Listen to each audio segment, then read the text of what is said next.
Muy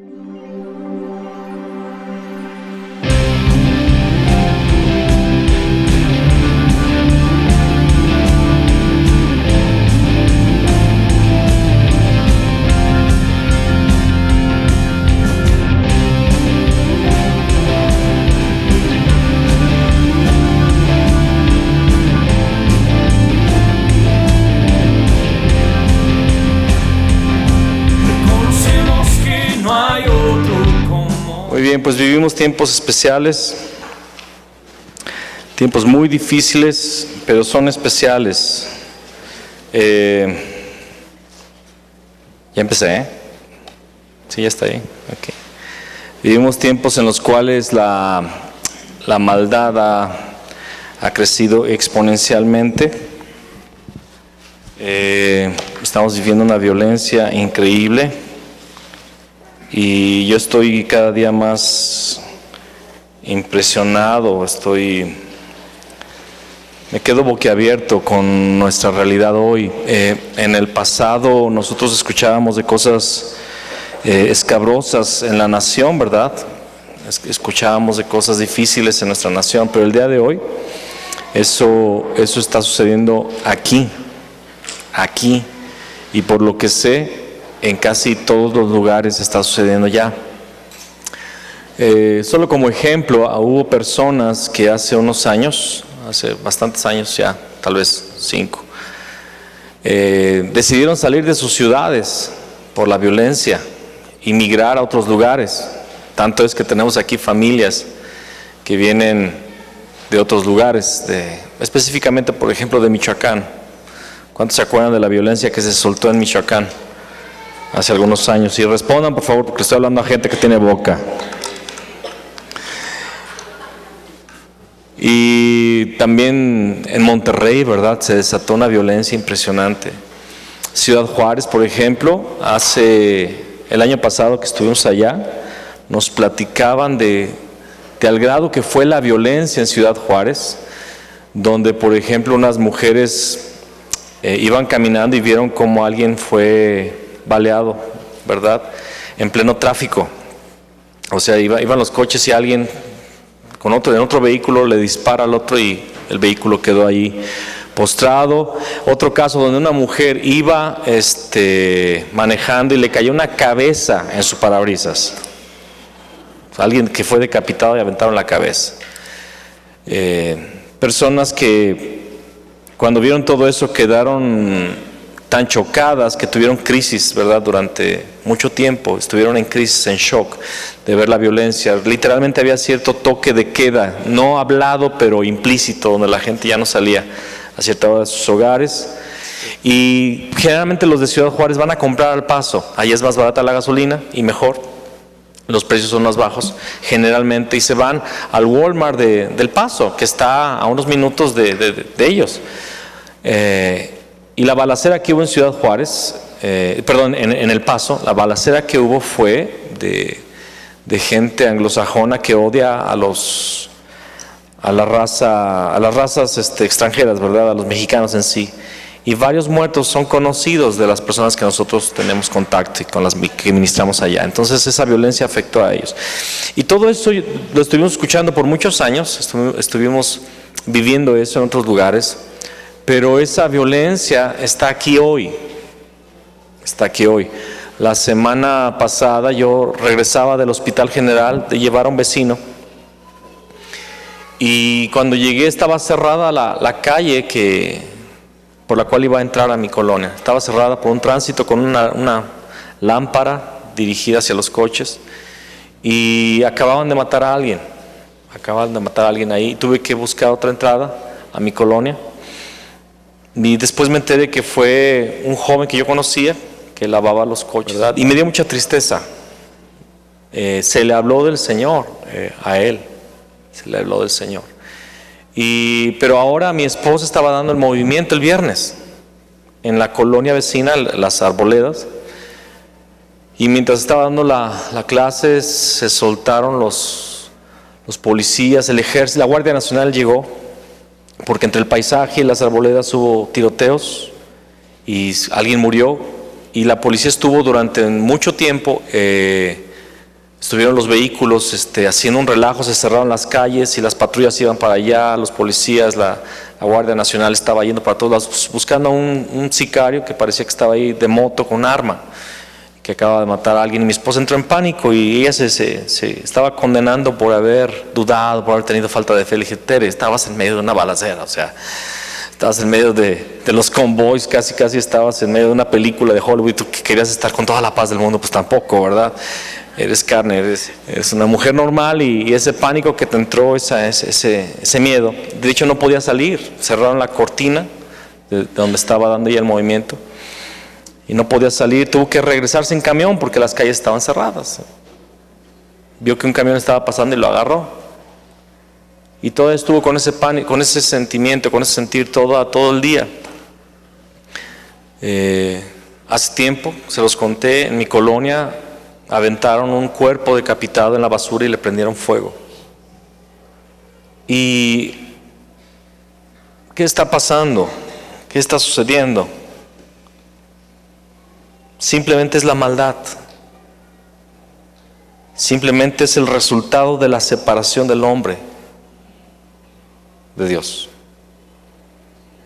Sencillamente es la falta del evangelio en nuestras calles.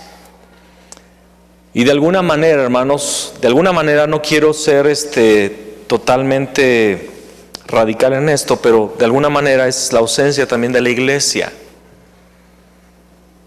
en medio del mundo. ¿Por qué digo que no quiero ser radical? Porque de hecho, independientemente de que la iglesia se levante, esto va a crecer, esto va a ir en aumento. O sea, es parte de lo que el Señor dijo. Esto no lo para ya nadie. ¿Me explico? Pero por otro lado, la iglesia necesita levantarse.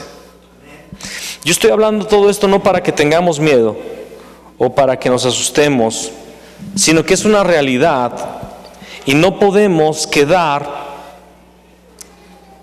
afectados en el sentido de que esto no nos puede maniatar, esto no nos puede dejar asustados, y no nos podemos recluir, ¿verdad?, de nuestros hogares, sino que la iglesia tiene que continuar y tiene que levantarse y tenemos que despertar. Hablé de dos libros, hemos estado hablando las últimas 2 semanas, y esta tercera semana vamos a continuar. Hemos estado hablando de lo que el libro de Esdras y de Nehemías arrojan en relación de la restauración del pueblo de Dios. Y como ya lo hemos visto en Hechos, ¿verdad?, con el discurso de Esteban en el capítulo 6 y 7, ¿verdad? Israel era la iglesia en el Antiguo Testamento, y ellos son modelo para nosotros el día de hoy, sigue siendo modelo, y una nación que estaba buscando levantarse una vez más. El Señor nos muestra que ellos lo que comenzaron haciendo fue levantando el altar, porque necesitaban estar otra vez en comunión con Dios. Y hablamos del altar, habla de una muerte a nosotros mismos y del fuego del Espíritu Santo, de la presencia, de la activación de Dios en nuestras vidas, que nos consuma todos los días hasta que lleguemos a la estatura de Cristo Jesús. Y después vimos que se levanta el templo, y vimos que es necesario que nosotros entendamos que el cuerpo de Cristo, es la iglesia de Cristo, es el templo de Dios, donde todos nosotros somos piedras que viven y que estamos siendo conformados en una casa espiritual donde Dios traiga su habitación. Amén. La iglesia, el cuerpo es importantísimo. Usted no puede salirse del cuerpo. Usted no puede estar fuera del cuerpo. Usted no puede decir yo y mi fe y allá que se hagan bolas. No, nosotros necesitamos entender que Dios dejó a la iglesia y somos miembros de ese cuerpo, y si nos separamos de ese cuerpo vamos a tener muerte espiritual. Muerte espiritual, no hay de otra. No podemos decir, no, pues yo no voy a congregar, voy a buscar a Dios en mi casa. Eso es mentira, eso es un engaño del diablo. Si piensas así, salte de esa forma de pensar. Si has vivido así, arrepiéntete. Si me estás viendo por internet porque no quieres ir a una iglesia, arrepiéntete ahí en la sala donde estás con tus palomitas ahí. No dejando de congregarnos, dice la palabra en Hebreos 10. No dejando de congregarnos como algunos tienen por costumbre. La iglesia es el templo. La iglesia es el cuerpo de Cristo, es Sión. Es la comunidad, ¿verdad?, de los llamados. Pero también en iglesia significa llamados fuera. Entonces aquí hay una moneda de 2 caras. Somos llamados a estar juntos aquí. Pero dice la palabra que en el tiempo de Nehemías, Dios da la orden, Dios levanta a alguien que tiene la carga por restaurar totalmente a Jerusalén, porque independientemente de que el altar esté restaurado y que el templo esté restaurado, hay una tercera etapa que aún necesita ser restaurada, y son los muros de Jerusalén, muros y puertas de Jerusalén. Todavía eso faltaba. Yo te invito a que me acompañes a Nehemías capítulo 1, versículos. Palabras de Nehemías, hijo de Acalías. Aconteció en el mes de Quisleu, en el año 20, estando yo en Susa, capital del reino, que vino Hanani, uno de mis hermanos, con algunos varones de Judá. Y les pregunté por los judíos que habían escapado, que habían quedado de la cautividad, y por Jerusalén.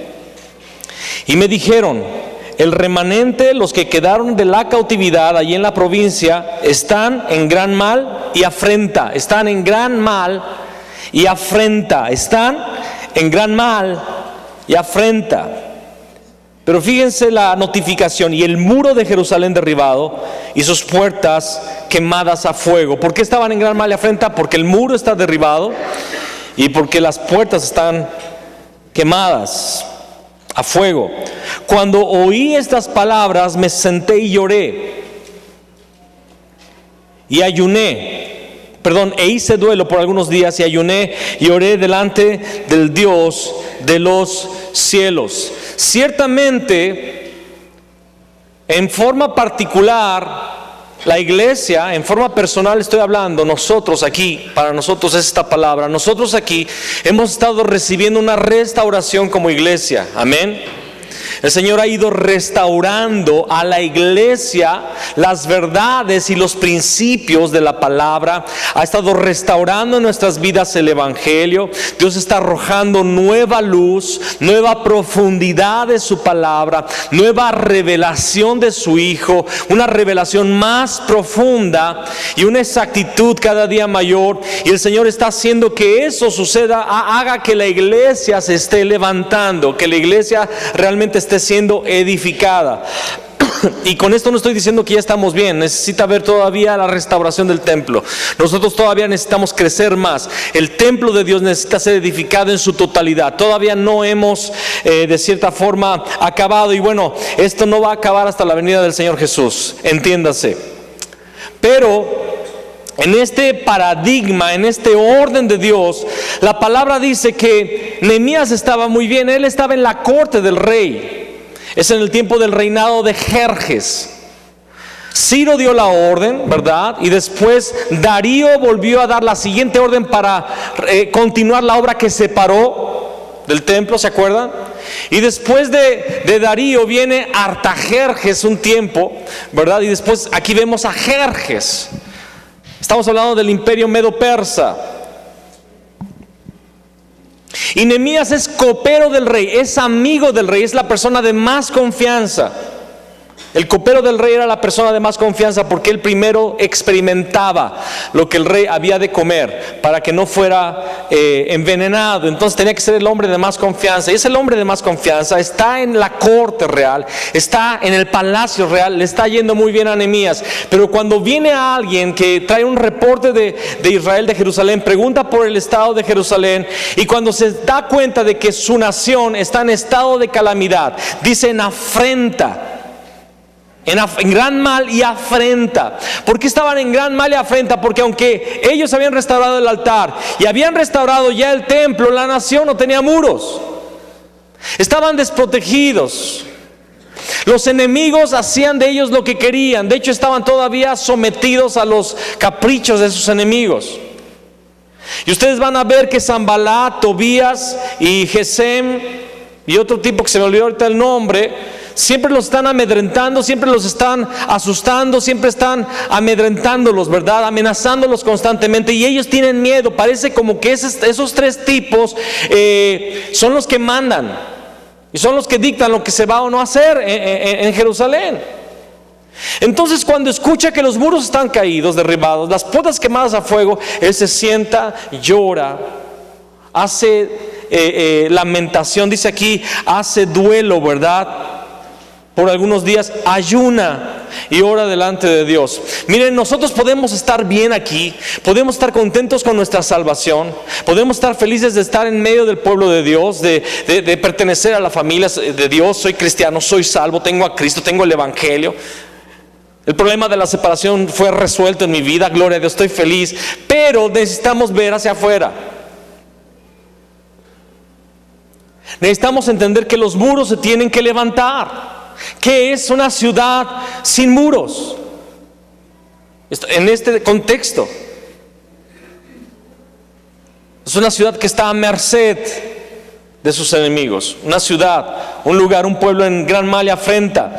Desde la reconstrucción del templo en el año 515 antes de Cristo, fue el año donde se terminó de restaurar el templo, en el 515, y hasta el momento que Nehemías llega a Jerusalén se han pasado 71 años.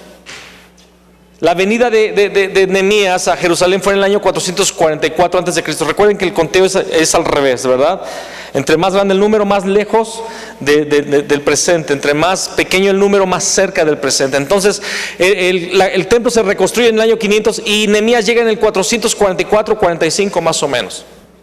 Se han pasado 71 años. En 71 años nadie levantó los muros. En 71 años todo continuó igual. Yo les digo, estamos por cumplir 10 años como iglesia, pero pueden pasar 70 años sin que haya un cambio verdadero en esta ciudad. No sé si usted me está captando. Podemos continuar aquí y crecer un poquito y ser una iglesia grande, pero la ciudad igual. Yo sé de iglesias aquí en esta ciudad que son muy grandes, pero la ciudad está cada día peor. No importa el tamaño de esta congregación, lo importante es que eso se refleje en la vida de nuestra ciudad. Un pastor fue a una iglesia, estoy hablando de una iglesia muy grande en Brasil, y se puso en el púlpito y les dijo a la iglesia, es una iglesia de 22,000 personas. Aquí se predica que están en el avivamiento, pero yo caminé solamente unos cuantos metros afuera en la calle y hay un bar allá afuera. Y hay esto allá afuera. A tantos metros está esto. ¿Cómo pueden decir que hay avivamiento si eso está afuera en sus narices? Podemos decir que estamos en el avivamiento, podemos decir que Dios se está moviendo, pero si eso no se refleja, nos estamos mintiendo a nosotros mismos. Claro, la maldad siempre va a estar allí hasta el día del Señor Jesús, pero debe de haber un cambio.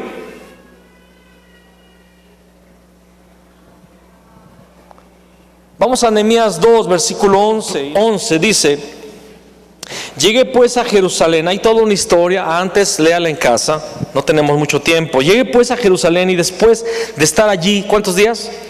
3 días. Me levanté de noche, yo y unos pocos varones conmigo, y no declaré a hombre alguno lo que Dios había puesto en mi corazón que hiciese en Jerusalén, ni había cabalgadura conmigo, excepto la única en que yo cabalgaba. Y salí de noche por la puerta del valle hacia la fuente del dragón y a la puerta del muladar.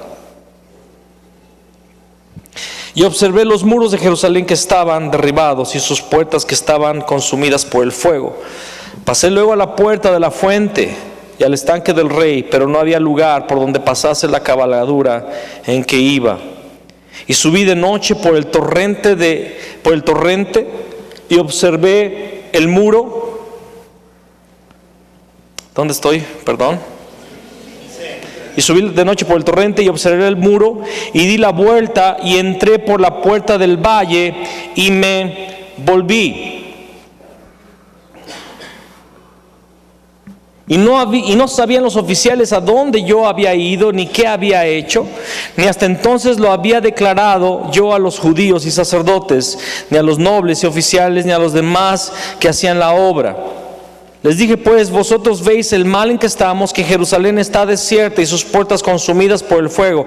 Venid y edifiquemos el muro de Jerusalén y no estemos más en oprobio. Entonces les declaré cómo la mano de Dios había sido buena sobre mí y asimismo las palabras que el rey me había dicho, y dijeron: levantémonos y edifiquemos. Así esforzaron sus manos para bien.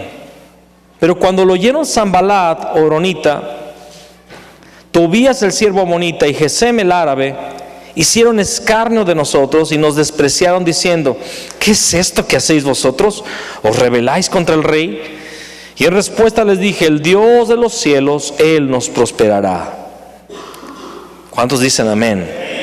Y nosotros sus siervos nos levantaremos. Diga conmigo: nos levantaremos. Diga conmigo: y edificaremos. Amén. Nosotros nos levantaremos y edificaremos, porque vosotros no tenéis parte ni derecho ni memoria en Jerusalén. La antigua Jerusalén tenía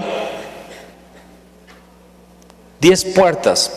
Aquí tengo un mapita, ¿verdad?, de la antigua ciudad de Jerusalén y de sus puertas. Después lo voy a poner en el WhatsApp para que usted vea de dónde a dónde salió Nehemías, cuál fue el recorrido que él hizo en esta inspección. Pero yo quiero hablar de algunos principios previos al levantamiento del muro, porque la historia de Nehemías es de cómo se levanta el muro y se vuelve a restaurar la ley en medio del pueblo de Dios. Y vamos, si Dios lo permite, ver todo esto el día de hoy. Si no, lo vamos a continuar viendo la próxima semana, todo esto. Pero yo quiero ver primeramente lo que hace Nehemías. Nehemías no llega y dice: vamos a hacer esto, y empieza a dar órdenes. Nehemías lo primero que hace es esperar 3 días. Después de esto, una noche, sin decirle a nadie, toma una bestia, ¿verdad?, y se acompaña de algunas personas, y durante la noche dice: me levanté de noche. Y lo que él hace, dice la palabra, sale de noche por la puerta del valle hacia la fuente del dragón y a la puerta del muladar, y observa los muros de Jerusalén que estaban derribados y sus puertas que estaban consumidas por el fuego. Pasa luego a la puerta de la fuente y al estanque del rey. No pudo pasar al estanque del rey, y se regresa por el torrente de Cedrón, ¿verdad?, o el torrente como lo dice aquí, y observa el muro y da media vuelta y se regresa al lugar por donde salió. Lo primero que él hace es una inspección. Y nosotros primeramente necesitamos inspeccionar, pero más que inspeccionar nuestra ciudad o la situación, tenemos que ver nuestra propia vida. Esto ya viene sucediendo desde el altar. Amén. Esto continúa sucediendo durante la fase del templo. Necesitamos ser piedras trabajadas antes de ser conformados en casa espiritual. Lo vimos la semana pasada. ¿Cuántos lo recuerdan? Pero la primera cosa es inspeccionar. En el versículo 13 dice: sale de noche. ¿De qué nos habla esto? ¿Por qué no sale de día? Su razón estuvo, pero aquí yo veo algo que el Espíritu Santo nos quiere revelar, porque cada detalle no está allí por coincidencia. La noche en la Biblia siempre habla de momentos difíciles, ¿no es así? Dice que el lloro puede durar toda la noche. ¿No se acuerdan de ese versículo? Habla de momentos difíciles de la vida, cuando estamos en medio de problemas, no se pueden ver bien las cosas durante la noche. De hecho, sería el peor momento para ir a inspeccionar el muro. Pero así lo hizo Nehemías, en la noche. Pero ¿sabe qué? En esos momentos de adversidad y en estos momentos en los que estamos viviendo, las tinieblas están realmente sobre nuestra ciudad, sobre nuestro país, sobre el mundo entero. Lo que está sucediendo con estas marchas, y no estoy hablando nada más específicamente de esta marcha, sino de todas aquellas cosas que está levantando, en realidad no tienen un origen divino, no tienen un origen de restauración, tienen un origen de anarquía. Y le duela a quien le duela lo que le estoy diciendo. Yo no soy machista o algo así, pero yo creo en el papel que Dios le da al hombre y a la mujer, y si estuviéramos en ese orden de Dios, las cosas serían diferentes. No lo que se está predicando allá afuera, no lo que se está gritando allá afuera.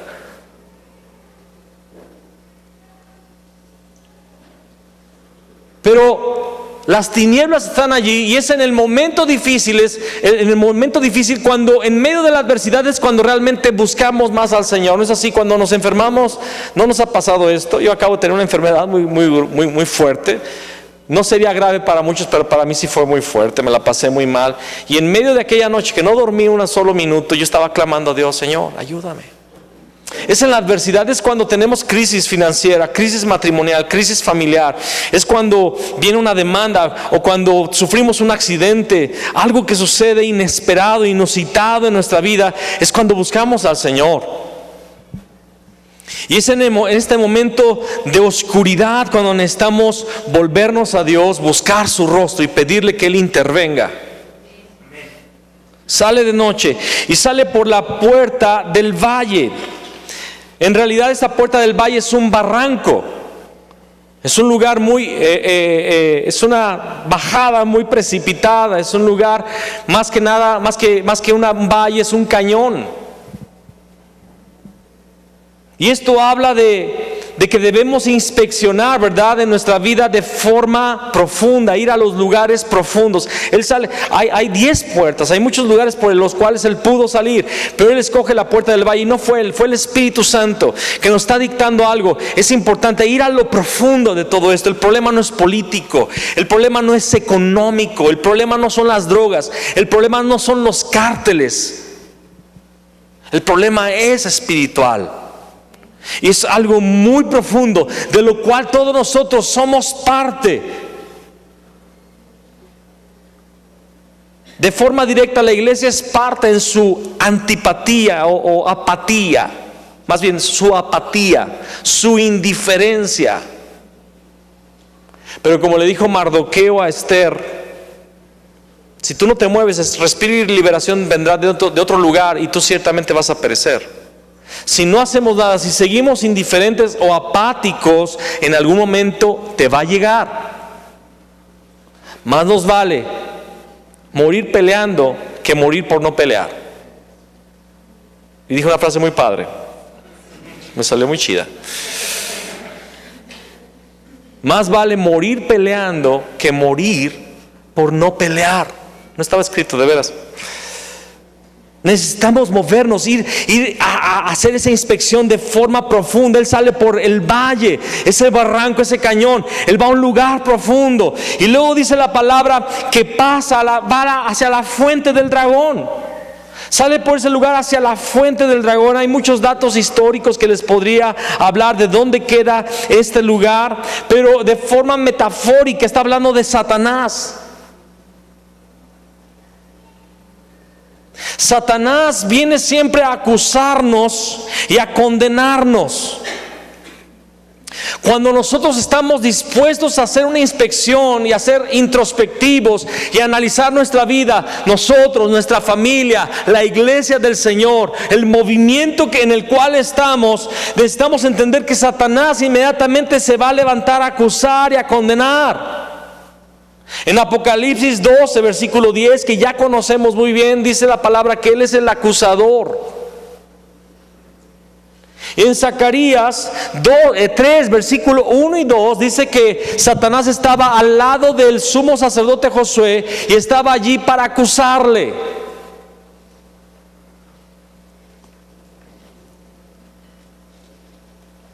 Y el ángel le dice: el Señor te reprenda, el Señor te reprenda. ¿Qué es este tizón sacado del incendio? Y con ese tizón encendido purificó los labios de Josué, que estaba, por cierto, el sumo sacerdote vestido de ropas viles.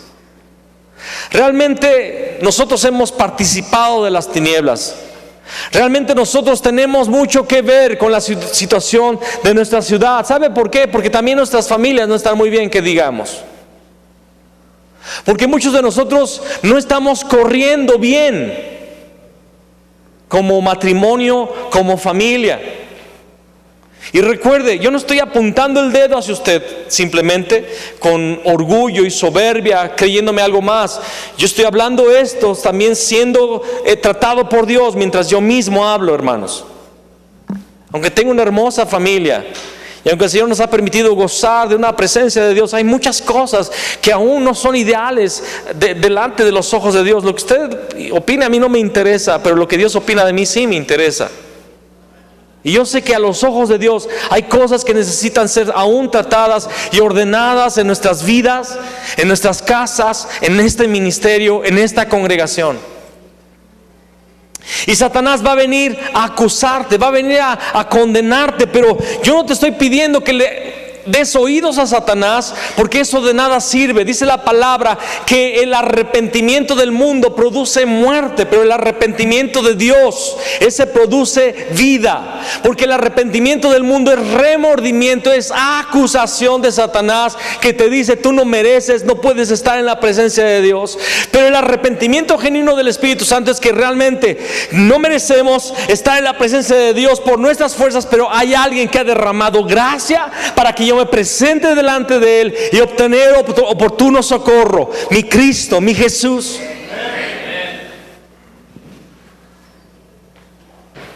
El arrepentimiento del Espíritu Santo produce que yo me quiera acercar más a Dios. El remordimiento o arrepentimiento del mundo produce un alejamiento y condenación en relación a Dios. Satanás viene para acusar, pero él tiene que pasar por la fuente del dragón. Yo sé esto, hermanos. Cuando nosotros nos queremos levantar, inmediatamente viene una frustración, viene una depresión, vienen momentos y sentimientos muy difíciles a la iglesia. ¿Sabe por qué? Porque hemos salido por la puerta del valle, estamos inspeccionando profundamente, y Satanás se va a levantar para tratar de detenerte inmediatamente. Apenas saliste de la puerta y te quiere detener. ¿Me estoy dando a entender? Tú lo vas a ver en toda la Escritura. Apenas Dios planta un matrimonio en el jardín del Edén, ¿y quién se aparece? Apenas está empezando a fructificar el pueblo de Israel en Egipto, ¿y qué manda hacer el faraón? Mandar a asesinar a todos los hijos varones. Apenas nace Jesús, ¿y qué manda hacer el rey Herodes? Matar a todos los niños de la región de Belén.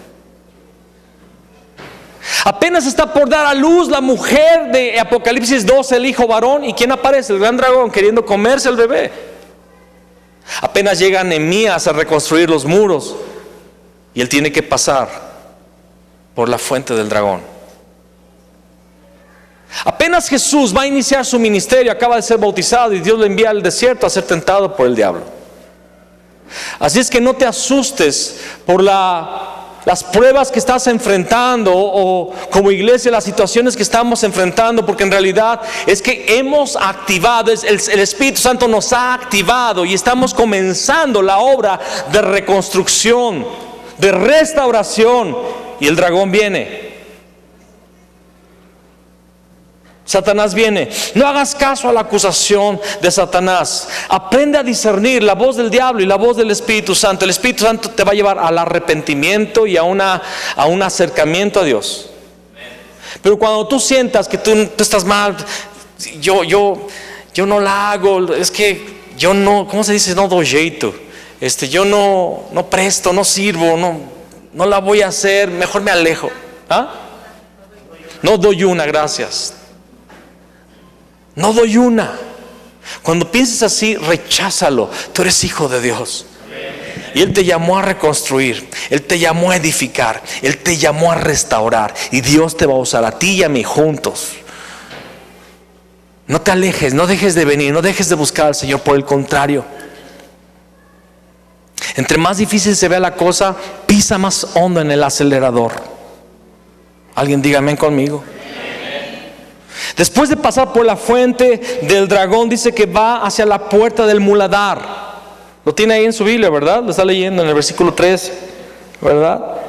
Y a la puerta del muladar, y observé los muros de Jerusalén que estaban derribados y sus puertas que estaban consumidas por el fuego. ¿De qué nos habla la puerta del muladar? La puerta del muladar es el lugar donde se echaba el estiércol o basura de las casas. Es un lugar que olía muy mal, es un lugar de desechos, es un lugar de suciedad. Y es donde nos damos cuenta de las cosas, de que las cosas no están nada bien. Las cosas no están nada bien. El propósito del muladar es examinar nuestros corazones. Y hemos estado hablando también del corazón. Quiero pedirle a usted que no se quede este principio, esta enseñanza en una predicación pasada que vimos y que nos emocionó y ahí oramos ese día y esa semana. No, el análisis de nuestro corazón, el retratar nuestra situación, profundizar y examinar nuestro corazón. ¿Cómo está nuestra santidad? ¿Cómo está nuestra vida delante de Dios? Sabemos que el pecado no solamente es ético y moral, el pecado es estar separado de Dios, pero una vez que estamos ya con Dios, que estamos en Cristo, necesitamos examinar todos los pecados éticos y morales. Porque aquí hay una pequeña situación donde yo creo que se está cayendo en un error. Es que el pecado no es ético y moral. El pecado es que estás separado de Dios. Vuelve a Cristo, escucha el mensaje de Jesús el Cristo. Ya les predicamos que Jesús es el Rey, sacerdote y profeta, mensaje precioso y todo. Pero ¿y qué del cambio que tiene que haber ético y moral en la persona? Yo hablaba con un joven que está en cierto país y le decía, oye, ¿cómo es posible que te estás divorciando? No, es que mientras yo haga la evangelización mundial todo está bien. Así me dijo. Yo, no me cae, no me cierra eso. Un pastor, acabamos de saber, un pastor y su esposa que estaban en el movimiento y aparentemente continúan en el movimiento, y eran personas que, bueno, no voy a hablar mucho, pero se acaban de divorciar. ¿Y sabe qué hizo este hombre que se acaba de divorciar? Acaba de abrir una página de Facebook donde está subiendo videos porque él quiere seguir haciendo la evangelización mundial. Y la mujer también tiene su página de evangelización mundial. Tenemos que ir a la puerta del muladar. Todo eso es porquería. No me vengas con que tienes el evangelio y tu vida no ha cambiado. No me vengas con que tú tienes el evangelio y tu matrimonio está mal. No me digas eso, por favor. No ofendas mi inteligencia. No te engañes a ti mismo. Estaba bien bonito el templo allí en Jerusalén, pero no había muros. Estaba derribado. Las puertas estaban quemadas. ¿Sabes qué significa eso? Podemos estar muy contentos con nuestro templo y decir somos adoradores, pero Satanás entra y sale y hace lo que quiere. Se tiene que levantar el muro. Se tienen que levantar los muros. Nuestra vida tiene que ser reconstruida. El orden de Dios debe de venir a todas las áreas de nuestra vida, personal, familiar y congregacional. No digamos que tenemos el evangelio si no ha habido un cambio verdadero que se pueda ver. La fe que obra por el amor, Gálatas 5, perdón. La fe que obra por el amor. La fe sin obras está muerta. Y yo veo a esas personas y digo, ¿qué están pensando? ¿Qué están pensando? Y hasta quieren ir a Corea a dar sus reportes. Eso sí me enoja. Ahora sí estoy enojado.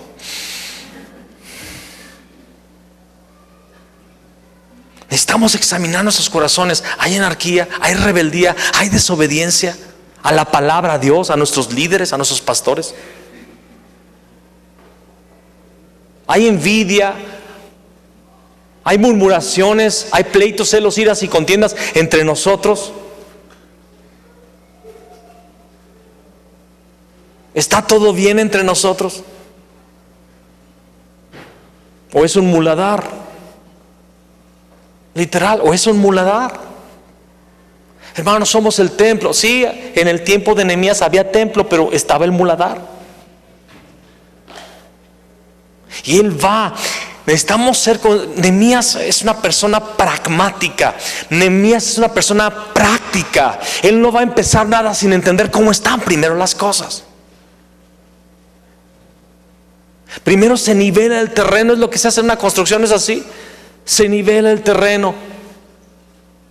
Después se hacen los cimientos, que es lo que más tarda y lo que más cuesta. Me decía mi cuñado y mi hermana que hicieron una casa de 3 pisos, ¿verdad? Ya parece hotel, parece un hotel, nada más falta que le pongan ahí a mi sobrino Judá en el lobby, ¿verdad? Con una campanita, porque parece hotel.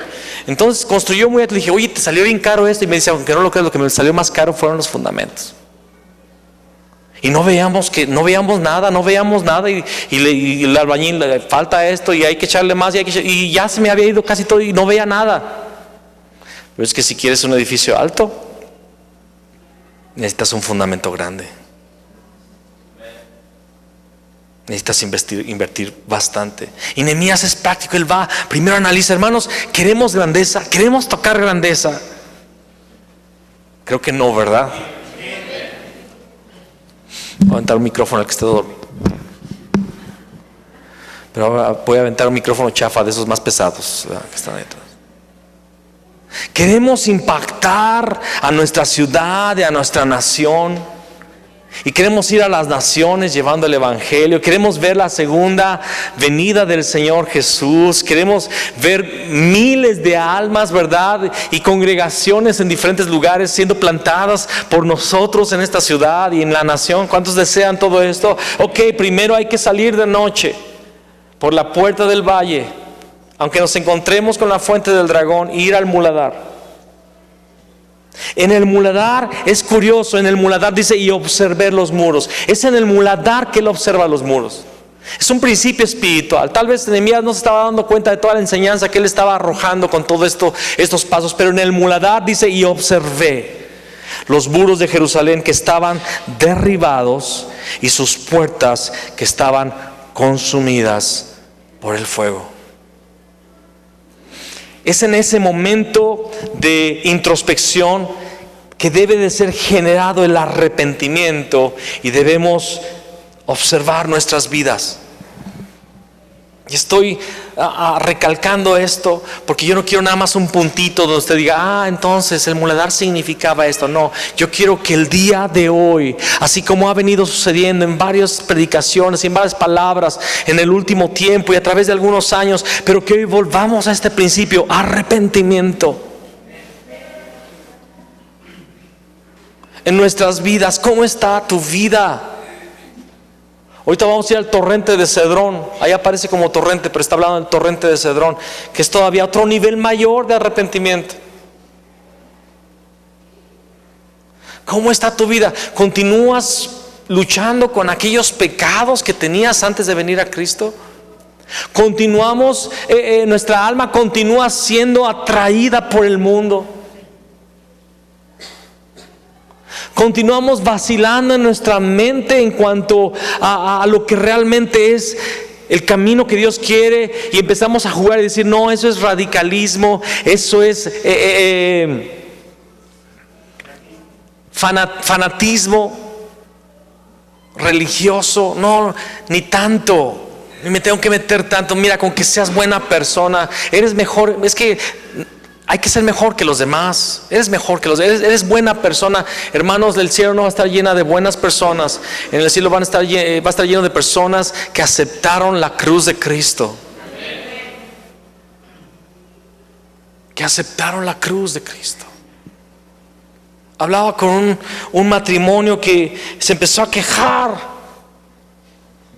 de las deficiencias de otros líderes, de otros hermanos en la iglesia, de la falta de esto, de aquello. Y le dije: ¿sabes qué? Lo que solamente estoy viendo es que tú no estás yendo a la cruz.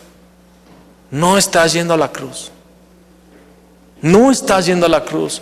Cuando empezamos a ver los defectos, cuando empezamos a criticar, cuando empezamos a juzgar y a desobedecer, ¿sabes qué? No estás yendo a la cruz.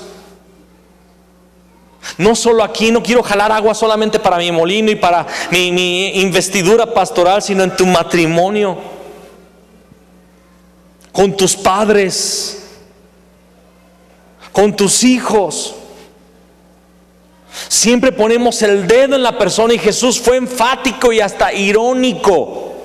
Él dijo: tú dices, tú tienes una paja. ¿Sabes lo que es una paja? Una pajita, una basurita. Tú tienes una paja en tu ojo, y dice: burro. Bueno, no dijo burro, es la versión de Fabián Habla Hoy, extendida y corregida.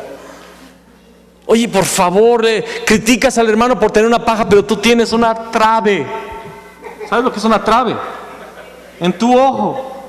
Y ahí está los juzgones con la trave. Ay, el hermano tiene una pajita. Mira cómo se vistió la hermana. Y con tu trave aquí. Jesús estaba siendo irónico, se estaba burlando de nuestros juicios, de nuestros juicios, de nuestros juicios,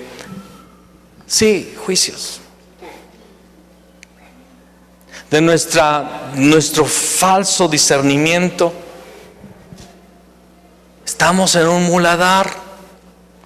¿Qué se debe hacer? Luego dice la palabra: pasé luego a la puerta de la fuente y al estanque del rey. La fuente es el lugar donde nos limpiamos nuestras vidas. Amén. Es la fuente donde limpiamos nuestras vidas. Y dice Nehemías que quería llegar al estanque del rey, pero no pudo pasar por tantas ruinas. Dice, busqué y busqué, pero era tanta la ruina del muro que no se podía pasar. Y bueno, hay un tiempo en el cual necesitamos continuar en esa fuente. No se puede pasar más allá. Es mucha la ruina. Hay muchas cosas que tienen que ser restauradas. Ve a la fuente. Ve a la fuente. Su palabra es fuente de vida eterna. Ya vosotros estáis limpios por la palabra, por el agua de la palabra, dice la palabra, ¿verdad? Efesios creo que es 5:16. Sí, 5:13, 5:16. Ya vosotros estáis limpios por el lavamiento del agua, por la palabra. Su palabra nos limpia. También la palabra dice que su palabra es como un espejo en el cual miramos. Todo eso lo van a ver ustedes el martes, en la enseñanza del martes. Me estoy adelantando ya a la enseñanza del martes. Pero necesitamos ir a la fuente. Es el segundo paso, es el segundo día que vamos a estar viendo, ¿verdad? El día martes en el tabernáculo había una fuente donde se lavaban, y el segundo paso, lavarse. Lo van a ver. Pero necesitamos ir a la fuente, hermanos. Necesitamos ser lavados. Yo te invito a que seas honesto contigo mismo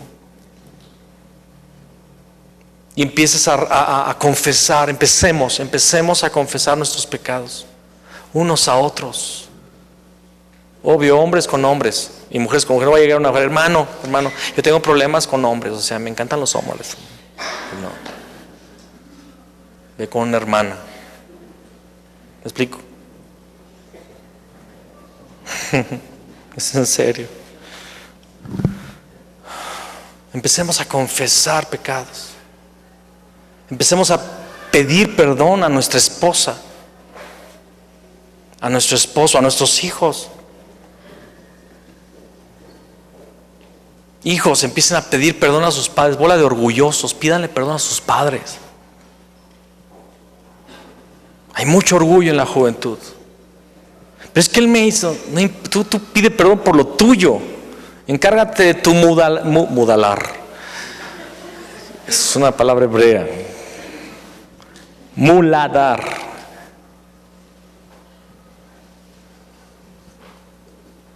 Empieza a ser tratado por Dios, porque ¿sabes qué? Mientras nosotros no hagamos nada y coloquemos la culpa y el peso en los demás, nuestros muros continuarán en ruinas. Hay que hacer esto, hay que cambiar, hay que arrepentirnos, hay que observarnos. Nehemías no levantó inmediatamente los muros. Nehemías de noche fue a inspeccionar. Y él tiene todo un recorrido. Él quería llegar al estanque del rey.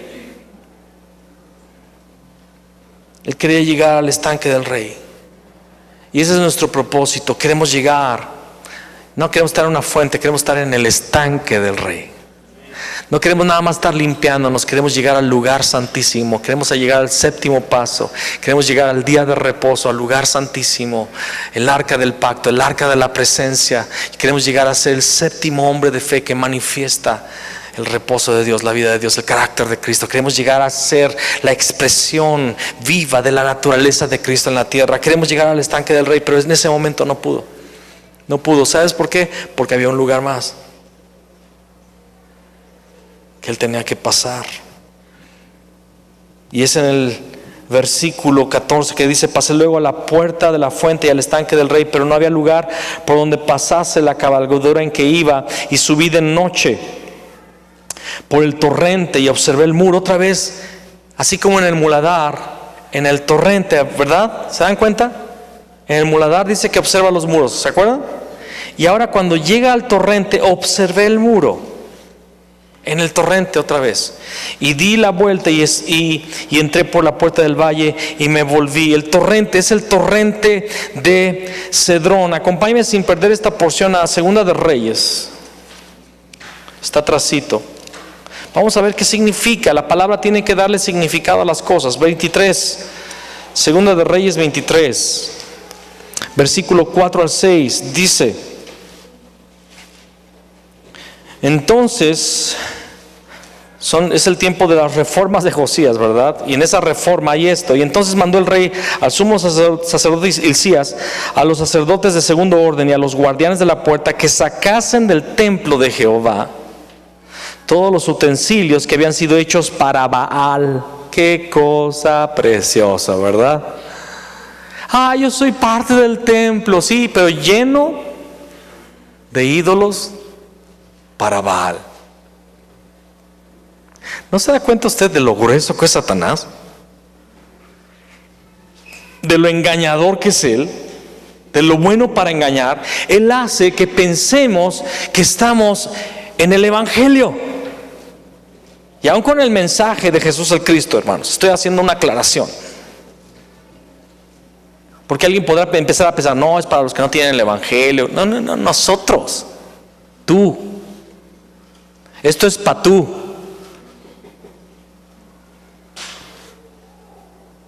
Josías manda sacar del templo los utensilios que habían sido hechos para Baal, o sea, una mezcla, y vamos a ver esto en el martes. Hay una separación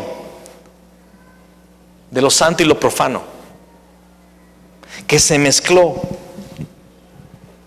para Acera y para todo el ejército de los cielos, y los quemó fuera de Jerusalén en el campo del Cedrón, e hizo llevar las cenizas de ellos a Betel, y quitó a los sacerdotes incienso en los lugares altos en las ciudades de Judá y en los alrededores de Jerusalén, y asimismo a los que quemaban incienso a Baal, al sol y a la luna y a los signos del zodiaco. Estos cuates estaban gruesos, adoraban todo lo que viniera, y a todo el ejército de los cielos, e hizo también sacar la imagen de Acera fuera de la casa de Jehová, fuera de Jerusalén, al valle del Cedrón, y la quemó en el valle del Cedrón, y las convirtió en polvo, y echó el polvo sobre los sepulcros de los hijos del pueblo.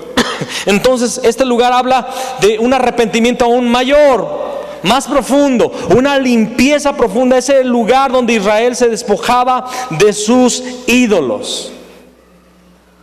Y es un segundo punto, porque hay pecados éticos y morales, hay cosas todavía chuecas en nuestra vida, pero el lugar más profundo donde Dios quiere llegar es a sacar los ídolos que hay en tu corazón.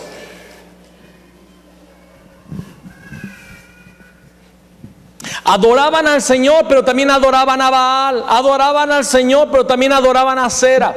Y esas imágenes estaban en el templo, y la gente iba al templo a prostituirse con esos sacerdotes y sacerdotisas. Qué sabroso estaba la cosa, ¿no? Y también adoraban a Jehová. Es que eso empezó a suceder desde el primer momento cuando Dios sacó a Israel de Egipto. Aarón hizo un becerro de oro y dijo: estos son tus dioses que te sacaron de Egipto, mañana haremos fiesta para Jehová. Mezcla. Hermano, hay templo, sí hay templo, pero con mezcla. Ídolos. Por eso los muros están caídos. Mezcla. Algo que me ha sorprendido es que Satanás entra a cualquier movimiento, cualquier despertar que el Señor produce, Satanás se mete. Hoy esta palabra de Cristo, Jesús como el Cristo, es preciosa, pero eso no nos va a librar del engaño de Satanás, si no caminas en santidad con el Señor, en humildad. Dice la palabra, una cosa es la que Dios pide: hacer justicia, amar misericordia y ser humilde, humillarte ante tu Dios. Esta palabra es para traer humildad a nuestras vidas. Me he dado cuenta afuera y aquí internamente, muchas personas que supuestamente están haciendo el evangelismo y sus vidas están mal.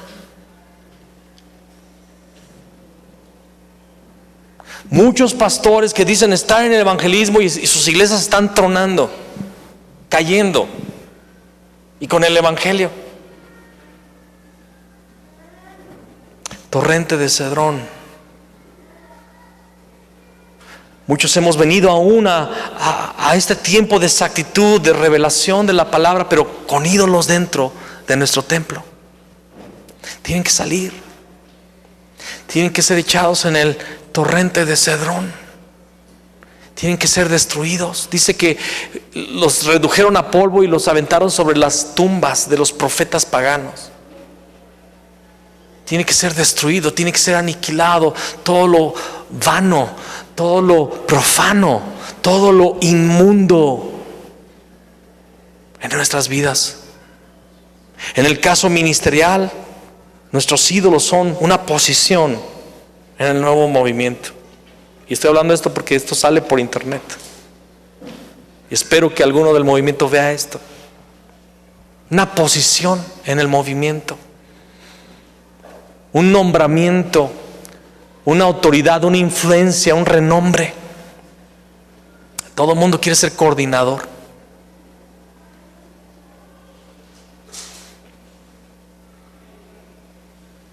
Pero hemos sido llamados a acercarnos al trono.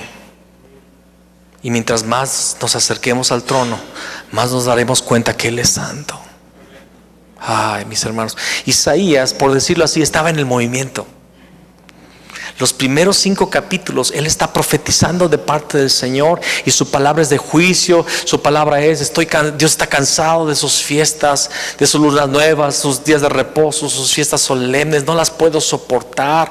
Y Isaías está hablando de parte del Señor acerca de que la nación está desviada. Pero cuando Él tiene un momento en donde sube a la presencia de Dios, Él dice: ay de mí. Ya no ve a los demás. Ay de mí, que soy muerto, porque siendo hombre inmundo, de labios inmundos, han visto mis ojos al Rey. Y él cae en un arrepentimiento profundo. El profeta de Dios, el hombre tal vez más santo del momento en la nación de Israel, el hombre que carga la palabra actual de Dios, en ese momento de un encuentro real con la presencia de Dios, él dice: ay de mí, ay de mí. Muchos somos buenos para hablar y criticar y juzgar a los demás, pero no podemos ver hacia nosotros y decir: ay de mí, que soy muerto. Muchos de nosotros no entendemos lo peligroso que está haciendo el mensaje que estamos portando, porque seremos juzgados por ese mensaje. El apóstol Pablo en Romanos dice: tú que juzgas al otro haces lo mismo.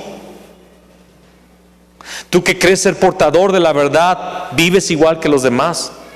Y hay muchos gentiles que son mejores que tú, porque ellos, sin tener la ley que tú tienes, su conciencia les dice lo que está mal y está bien, y por esa conciencia son juzgados. Pero tú, teniendo la ley, la quebrantas. Ay de mí, ay de mí. Después de este análisis, después de esta inspección, dice la palabra en el capítulo 3, versículo 1: entonces se levantó el sumo sacerdote Eliasib con sus hermanos, los sacerdotes, y edificaron la puerta de las ovejas. Ellos arreglaron y levantaron sus puertas hasta la torre de Jamea, y edificaron hasta la torre de Hananel. Se empieza a reedificar, y lo primero que se hace es reedificar la puerta de las ovejas. Todos nosotros somos sus ovejas, ¿no es así? Después de todo esto se empieza a restaurar la iglesia. Se empieza a levantar el muro. En el siguiente tema, porque el día de hoy ya consumí mi tiempo y no quiero pasar a algo más sin que el Señor nos trate en este día.